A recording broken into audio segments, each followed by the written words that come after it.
This video contains elements that are not suitable for children under the age of 14. Viewer discretion is advised.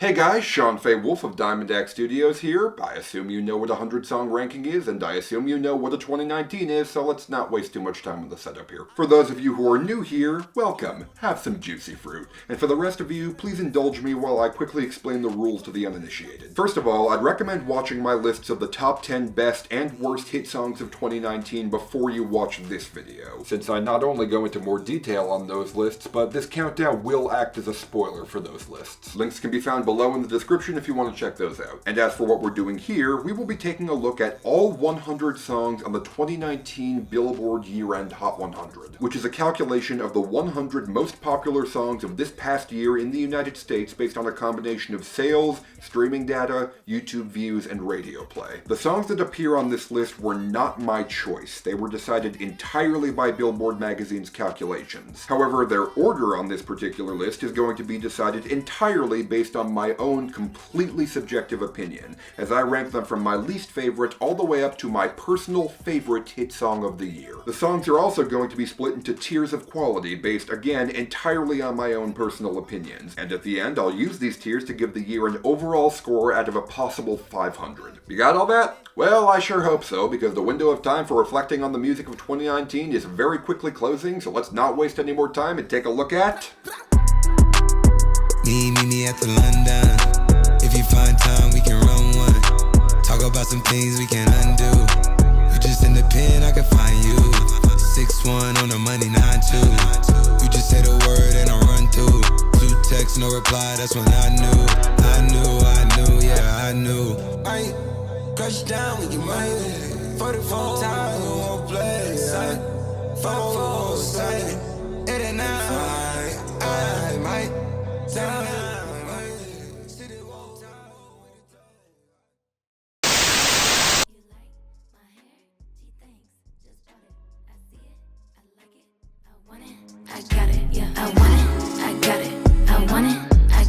So, do you remember that one time Cartoon Network started airing a bunch of live-action game shows because they were worried that cartoons were going out of style, despite the fact that they were, in fact, called the Cartoon Network? This song reminds me of that. Ariana Grande is one of the greatest pop voices of our day, but she and her handlers have decided to pander to the trends of the time and actively undermine her strongest assets in the process, despite the fact that she could probably bring pop music back into the mainstream single-handedly if she wanted to. However, even if it turns out that this song did come from a genuine artistic vision that Ariana genuinely wanted to make, this does not excuse how hard this song fails on every single level. And if you want to know why I feel that way, go watch my worst list. I rant about this song for like 5 hours there. Worst hit song of the year by far, and I feel like I'm being extremely generous by giving it 0 points instead of -1. And I believe, A lot of people told me that I completely missed the point of this song when I talked about it last time, because Lauren Daigle is singing about God, and that means it isn't unhealthy for her to find her entire worth and identity in what he says about her. Guys, I know the song is about God, and that doesn't change the way I feel about it at all. I personally believe that it's perfectly normal and usually healthy to find help and support from outside of yourself, whether that be from other people or from a higher power. But when you tie your entire sense of identity and self-worth to that external force, even if it is a divine force, that can be very dangerous. I could talk about all the reasons why I believe this for hours if I wanted to, but frankly, this disagreement is such a fundamental one that I'm not going to be able to do justice to my views in a half-hour-long video, largely devoted to making fun of a guy with a giant marshmallow on his head, so I'm just gonna leave it there. I typically try to practice live and let live anyway, so if you disagree with me on this philosophy or on this song, I don't think any less of you. All I ask is that you just take a step back and make sure that the ones you're loyal to aren't trying to take advantage of you, and that you respect my opinion that this is one of my least favorite songs of 2019.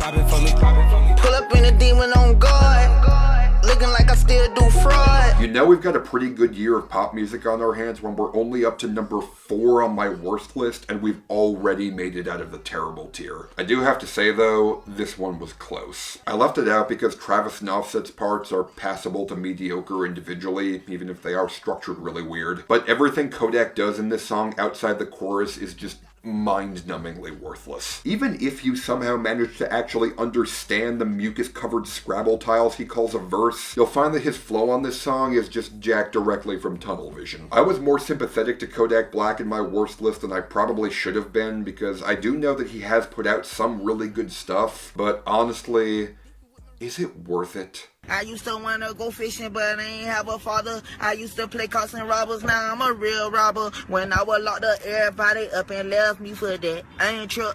Boots need knocking boots. So, I've been thinking about putting some merch together recently, and despite being pretty short, the segment on this song in my worst list did manage to produce not just one, but 2 memorable moments that quite a few people told me they would like to see on a shirt. That is literally the only thing this piece of music has contributed to the world. I don't hate A Boogie as an artist at all, but 2 out of the 3 songs he's managed to get onto the Billboard year-end lists have had to cut a sex offender out of their music videos, and that really ain't swell. Don't let them niggas try you, test your patience. Just imagine The Weeknd on this beat with this concept instead of Chris Brown, and you'll see this song for the tragedy that it really is.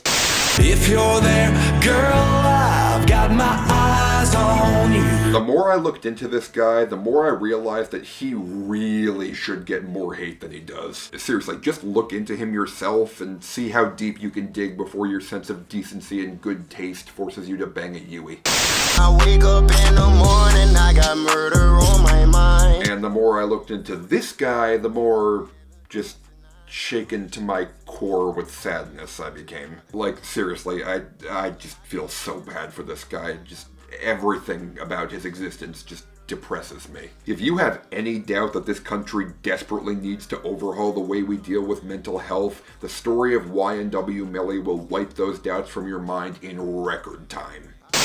Yo pussy basura, my pussy horchata.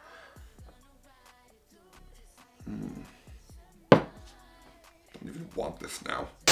He say you all about money, yeah, I'm on that cash shit. A lot of people were outraged with me when I put this song on the dishonorable mentions, but honestly, I'm starting to wonder if I was being too kind to it by leaving it off the proper list. Then again, maybe it is just a me thing, because I recently realized that I really can't stand instrumentals that are nothing but bass and hi-hats with literally no treble. A trend which has become distressingly common and which has ended up ruining a good few songs on this list. Even beyond that though, I honestly can't stand the sentiment of the song, and both artists are really just phoning it in and coasting on charisma. I don't get the appeal, not at all.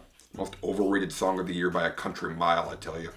When I come through, I need a girl like you, yeah, yeah. Girls Like You by Maroon 5 featuring Cardi B is not the 5th most popular song of the fucking decade. This is an objectively false statement, and I will hear no arguments to the contrary.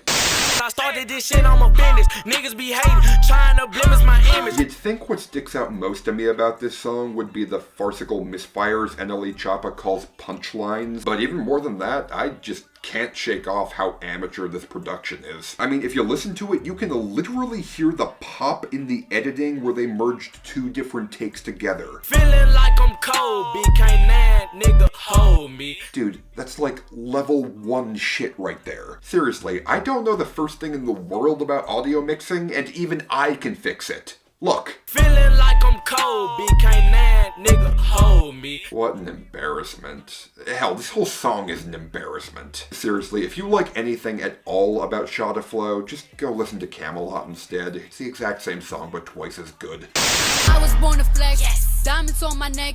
I like boarding jets. Exhibit 2 of the hi-hat percussion and overwhelming bass line with nothing in the middle. Granted, at least you've got a couple intense piano hits to punctuate the deadened bass sludge, but this song is just a headache. It's not an intense intense burst of cutthroat female empowerment. It's just an obnoxious tirade of materialist bullshit that has nothing to say and says that nothing way too loud. Cardi B felt less like a dominating force who defined the year and more like the siren you hear at any given time as part of the background ambiance in the city. Loud and irritating with the sole purpose of grabbing your attention and telling you to get the hell out of the way. Here's hoping for a better Cardi in 2020.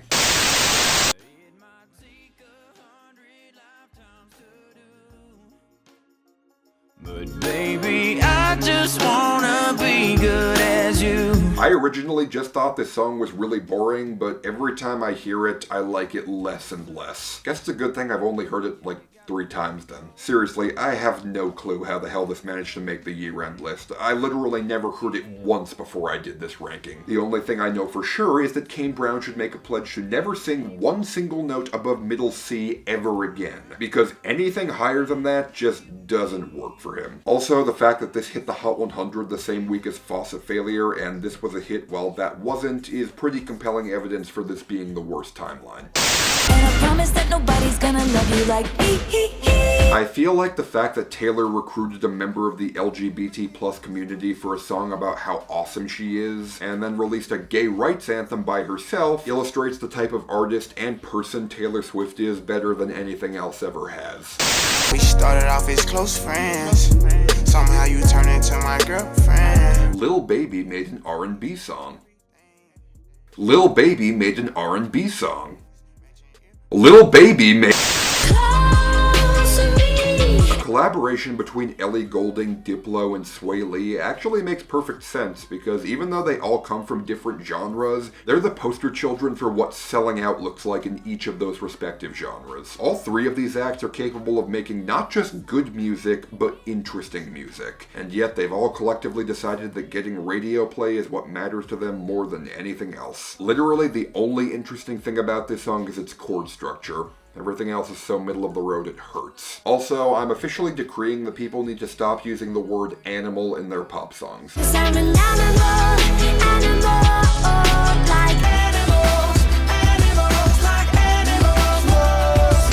I talked you into slipping down the hall, baby, turn it on. This song is almost completely aesthetically presentable, which is kind of amazing considering that every single element of substance is barely even a little cute at best, and makes me want to die at worst. I'm looking at that fine little dress you got on. Don't get me wrong, girl, I love it. Now I just wanna talk you out of it. Even for a duo who have built a reputation as a veritable thesaurus of embarrassing bro country metaphors, I think that line is the single most cringeworthy thing ever to come out of Florida Georgia Line's mouth. Or, at least it was until a week ago. I've been into waffle fries since our first day. Ain't got time for playing, I'ma clean your whole plate. Girl, I'ma lick it up. Country music was doing really well for a second there. What the hell happened to it? I'm speechless. Oh yeah, that's right. These guys happened to it. I got one thing right. I hate literally everything this song represents, but doesn't really bother me that much personally, so I guess I'll give it a pass. I am aware that that's the type of mentality that allows dictators to rise to power, but it's Marshmello. What threat could he possibly pose?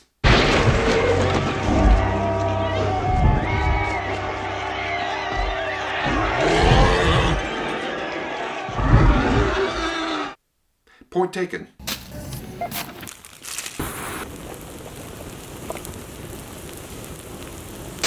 Cause I don't care when I'm with my baby, yeah. Just to make a point, I'm going to use this segment to review literally every single song on Number 6 Collaborations project except this one. I jumped ship on Caramel Thighs. Pretty good, but really should have changed the seed line. The fuck's a Stormzy? Duh, that's cute. Dope. Considerably less dope. The Goose carries it. Sorry, Ed, but you used that title already. Nothing on Bruno. That is objectively false. Meek Mill on an Ed Sheeran song is like putting hot sauce on Cheerios. God damn it, who spilled their watered down Skrillex on my 2019? If I released this, I would bury my head in the sand like an ostrich and never come out again. I don't like this song called M.I.A. by a guy named Drake and his pal Bad Bunny. Wake up with your girlfriend. Not awful, but I do think I liked this a lot better the first time I heard it, when it was called Down by Marion Hill.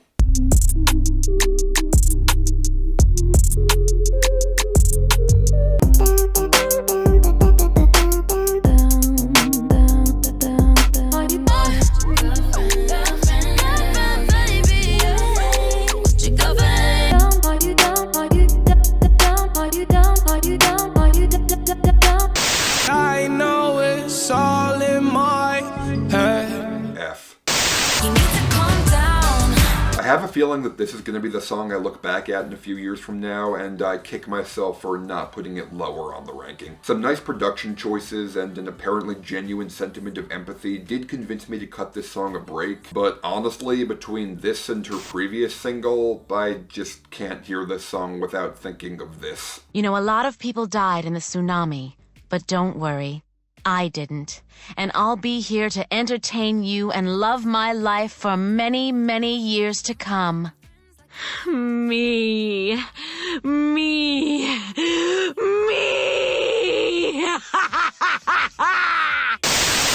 Act up, you could get smashed up. Beats hot, and I like half of the rapping, but I have to say there are some people who can take an offbeat flow and make it sound good. Young Miami is not one of them. Did it dash in the rubber like it's Fast and Furious? You see my number in his phone, now you acting curious. Also, I'd like to point out that after years of memes and jokes, I can definitively boil down Lil Yachty's contribution to pop culture to a pair of feature credits for 2 separate one-hit wonders, playing Green Lantern in the Teen Titans Go movie, and writing this line. I bet your little sister wanna look like me. I bet your little brother wanna fuck like me. I mean, that's what, like, if I was a female, I would say it like that. What an icon.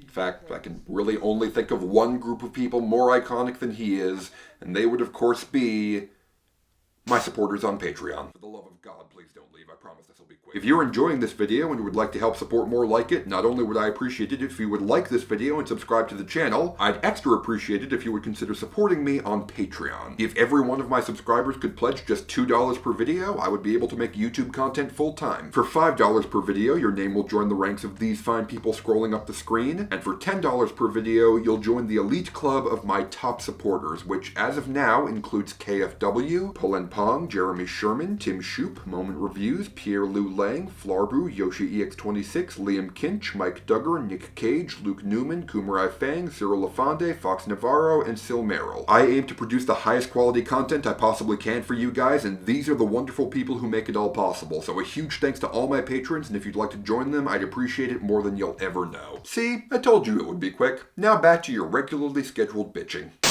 I'ma need some whiskey glasses. I honestly don't feel like this one gets enough credit for just how strong its melody is. It's not all that catchy, but it is really aesthetically pleasing, and while the lyrics may be corny, they're corny in a charming, old-school country kind of way. That said, the Swamp Dad instrumentation is novel, but overstays its welcome really quickly, and Morgan Wallen sounds like the convoy guy going through puberty. I ain't drunk, darling, no more at 3 a.m. Yeah, them smokies as thick as bugs on a bumper. They even had a bear in the air.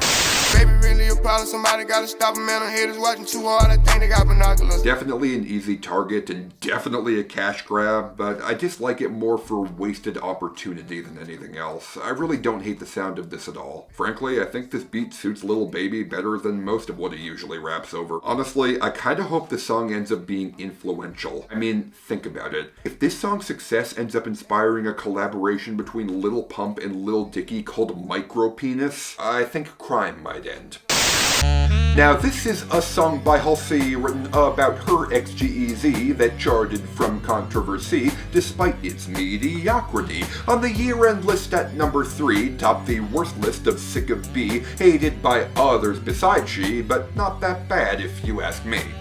I want you all to myself. We don't need anyone else. There was an absolute avalanche of really bland Nashville offerings on this list, and so I hope you'll appreciate the significance of me waiting until I got to this song in particular to say these words. Man, this country song sure does exist, doesn't it? A rich nigga, 8-figure, that's my type. That's my type, nigga, that's my type. Killer sample.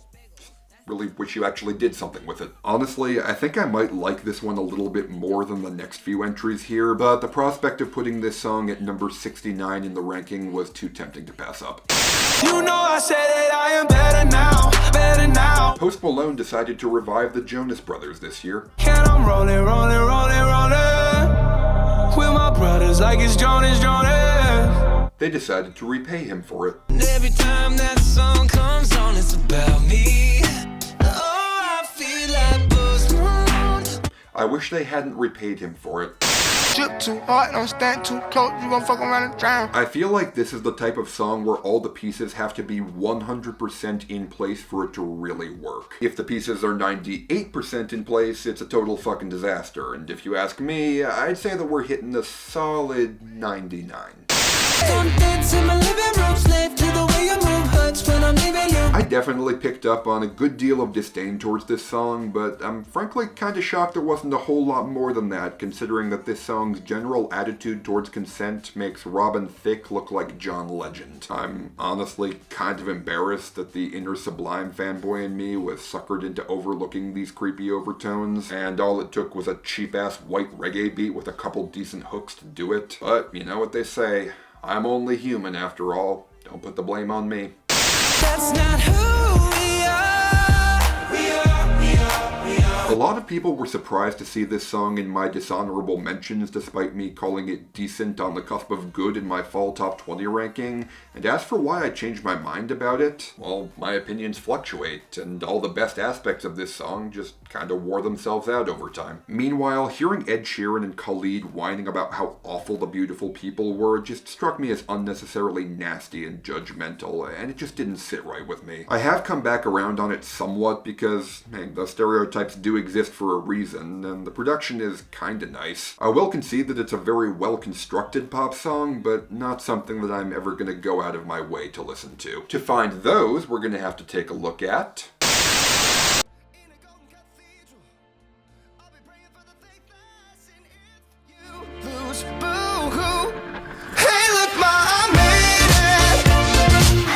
okay, guys, look, I get it. Brendan Urie 100% definitely could be making better music than this if he felt like it. However, he's clearly decided that he really doesn't feel like it right now, and so let's just work with what we have. And what we have here is essentially Congratulations by Post Malone for white kids. I know what I said. It's a song for when you're feeling prouder than yourself than you know you probably should be, but screw it, you don't care. And honestly, I think that's a good niche to have a song for.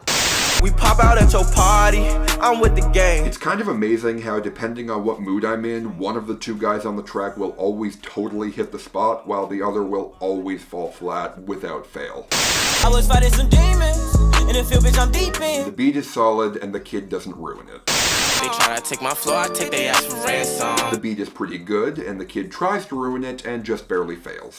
It's a hot girl summer, so you know she gotta live. I've come to realize that my main issue with this song isn't the beat, or Nicki, or Megan, or even Ty Dolla $ign's hook. It's just how sloppy the City Girl sample is.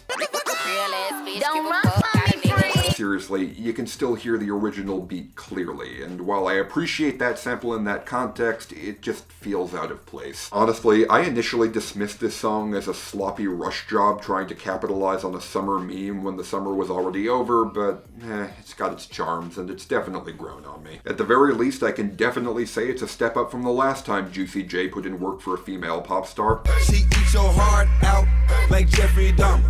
So you're a tough guy, like you really rough guy. If you're wondering whether this song is only so high because of where Todd in the Shadows put it on his list, yes.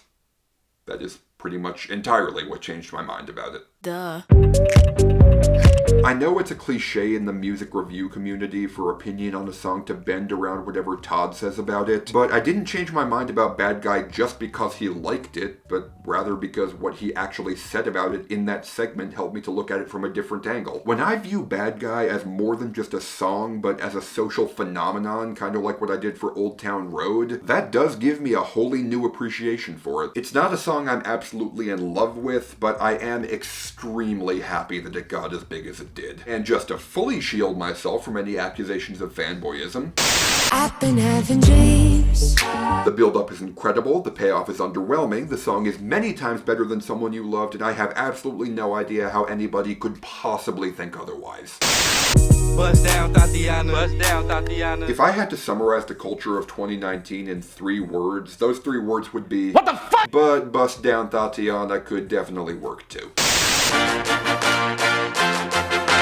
This song tries way too hard to do way too much, and honestly, I kind of admire it for that. Call it kindred spirits, I guess. There is not 1 square centimeter of free space in this mix. Its sound is domineering and overpowering, kind of like a modern version of the Stock Aitken Waterman tracks that dominated the late 80s. And much like those old Stock Aitken Waterman tracks, it's a ton of bombastic fun if you're on board with it, and ungodly annoying if you're not. One thing for sure though, it hits at full force. I guarantee you that those opening horns will become a Rickroll style meme at some point in the next 15 years, and future generations will hear this song and wonder how any of us ever listened to it unironically. This song has either too much or too little of any given quality depending on who you're asking. Now watch me fly. This one has grown on me a fair bit from when I first heard it, but I still really can't think of a good reason to listen to this in a world where Young, Wild, and Free exists. Beautiful, beautiful, beautiful, beautiful angel. I honestly don't understand how anybody could possibly have a moderate opinion on this song, and that is very much including myself. Everything in my brain is telling me that this is either completely brilliant or completely worthless. There is no middle ground. Let's just put it this way. At some point in the future, this duet is going to be covered, and that cover is going to be the most transcendently astounding thing ever recorded, but this is not that version. I'm a sucker for all the subliminal things no one knows about you. I swear, I didn't intend for this song to fall pretty much dead center on this list, but it feels right, because this is pretty much the definitive middle-of-the-road pop song that never wore out its welcome in 2019. I couldn't give it the actual middle spot, though, because I think you know as well as I do that that spot just had to go to...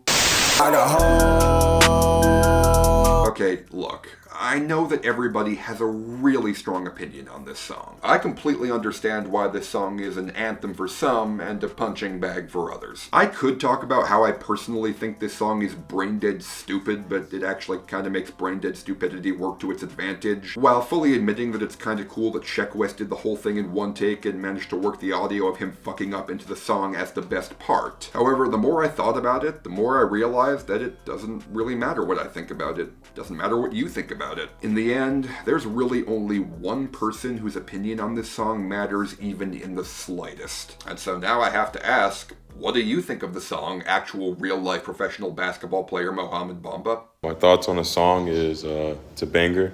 It's one of my favorite songs, but I try to preserve it as much as possible because people overplay it. But like I said, it's a banger. Wow. Thanks, actual real-life professional basketball player Mohamed Bamba. No problem, Sean. Don't mention it. Ah, gee, what a guy. Well, I think that's about as good a place as any to wrap up part 1 of this list. I actually have a special surprise for you guys regarding when part 2 of this video is going to be out, and I could just tell you what it is myself, but why would I do that when I could have the announcer from Dragon Ball Z do it for me? Take it away, Kyle. Attention. Part 2 of this countdown will be premiering tomorrow. That's right, tomorrow at 6 p.m. Eastern Standard Time. Which songs will rise to the occasion? Will anyone make it into the exceptional tier? How many more songs will be ranked lower than Baby Shark? All this and more. Next time on Diamond Axe Studios Music. Thanks, Kyle. Just remind me why I decided to hire you to say that rather than just saying it myself. Because you've got Patreon money now, and darn it, you're gonna use it. Fair enough. See y'all tomorrow.